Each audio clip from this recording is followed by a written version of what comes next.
आज 10 दिवस हमारे टंटिया मामा का है, उनको मैं नमन करता हूँ।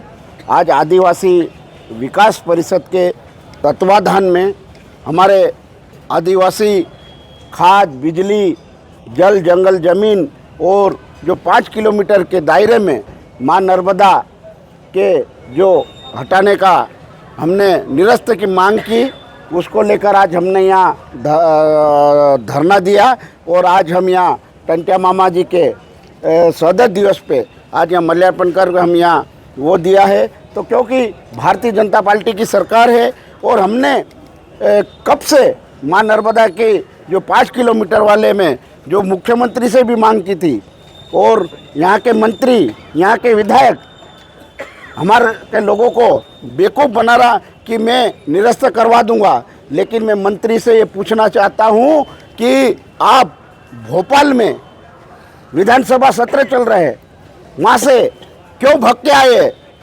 क्यों नहीं आपने वो हमारे आदिवासियों का जो 5 किलोमीटर के दायरे में निरस्त करना है? सिर्फ वहाँ के जोबट विधायक ने जो माँ नर्मदा का जो मुद्दा उठाया था, तो उसको लेकर मंत्री ने बोला कि हम ज़मीन नहीं हटाएंगे 2006 की।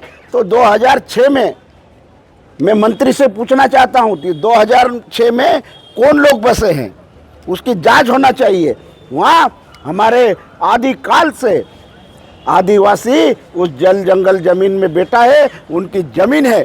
2006 के बाद आज तक कोई को पट्टा नहीं मिला, तो आज 25 साल होने आ गए।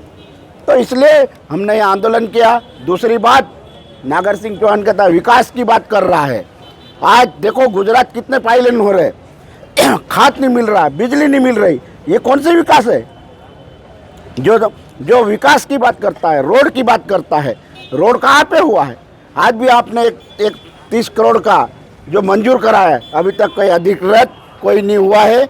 मैं चलो बाईपास हुआ है, मांग थी लोगों की तो मैं तो बधाई देता हूँ, लेकिन स्वीकृत कब हुआ है उसका लेटर जारी करे, कल स्वीकृत का लेटर जारी करे। बजट में कब आया है उसका बजट का वो रखे। और आज नागर सिंह चौहान कहता है कि सड़क बना दी भाई। अरे जहाँ वो अधिकारी लिस्ट दे देते, वहाँ पे जाके नारियल फोड़ने का काम किया है सांसद और नागर सिंह चौहान। हमारे आदिवासियों को बेवकूफ़ बना रहे और ये भारतीय जनता पार्टी की सरकार में हमारे किसान तहस नहस हो चुका है। एक तरफ से फसल बर्बाद हो गई हमारी बारिश की, और अब पानी नहीं मिल रहा, तो ये रवि की फसल बर्बाद होना चाह रही है। रवि की फसल इसलिए बर्बाद हो रही है कि हमारे को लाइट नहीं मिल रही है, खाद नहीं मिल रहा है। तो ये किसानों में आक्रोश है। अगर ये नहीं हुआ तो इसका बड़ा आंदोलन करेंगे, चाहे कलेक्टर का क्यों नहीं घेरा हो, चाहे कोई भी नहीं करे। और दूसरी बात, मैंने एक एसपी साहब का बहुत अच्छी मुहिम चल रही है हेलमेट की, तो मैंने सभी हमारे आदिवासी समाज के लोगों से अपील की कि हेलमेट खरीदे और अपने जान बचाए, और अस्पताल में लाखों रुपए लगते वो बचत होगी। तो बहुत अच्छा एसपी साहब का मुहिम, मैं पुलिस को भी बधाई देता हूँ। नागर सिंह चौहान ने पत्रकार वार्ता कर ये आरोप लगाया कि कांग्रेस बीजेपी के विकास से डर गई है और बौखलाहट दिखाई दे रही है, क्या कहेंगे उसको लेकर? नागर सिंह चौहान बौखला गया है, क्योंकि आए दिन हमले पे हमले हो रही है। कांग्रेस आदिवासी विकास परिषद जोबट विधायक द्वारा विधानसभा में क्वेश्चन कर रहा, तो वहाँ से भागा और बौखला कर कह रहा कि मैं विकास कर रहा। नागर सिंह चौहान कह दे तो ये खाद, बीज, रबी फसल के कहाँ पे है नागर सिंह चौहान विकास? पाइलन कितना हो रहा है? आज पाइलन ये हो रहा है नागर सिंह चौहान का, उसका घर चल रहा है क्योंकि उसके घर वाले दारू बेच रहे हैं, उसके घर वाले हमारे आदिवासी बच्चों का अनाज खा रहा, हमारी बच्चा बीमार हो रही है, उनसे अवैध वसूली कर रहा है अधीक्षों से। ये नागर सिंह चौहान का विकास है। कांग्रेस के सामने अगर डिबेट करे तो लिम चौक में आ जाए नागर सिंह चौहान।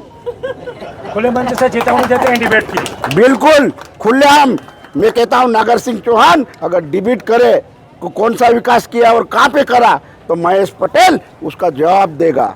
नागर सिंह सिर्फ चौहान सिर्फ उसके परिवार में दारू का धंधा, अवैध वसूली जो हमारे गरीब बच्चों की ड्रेस है उसके जितने भी गुर्गे हैं ठेके लेने के लिए वो कर रहे हैं, इसीलिए उसको वन मंत्री से हटाया।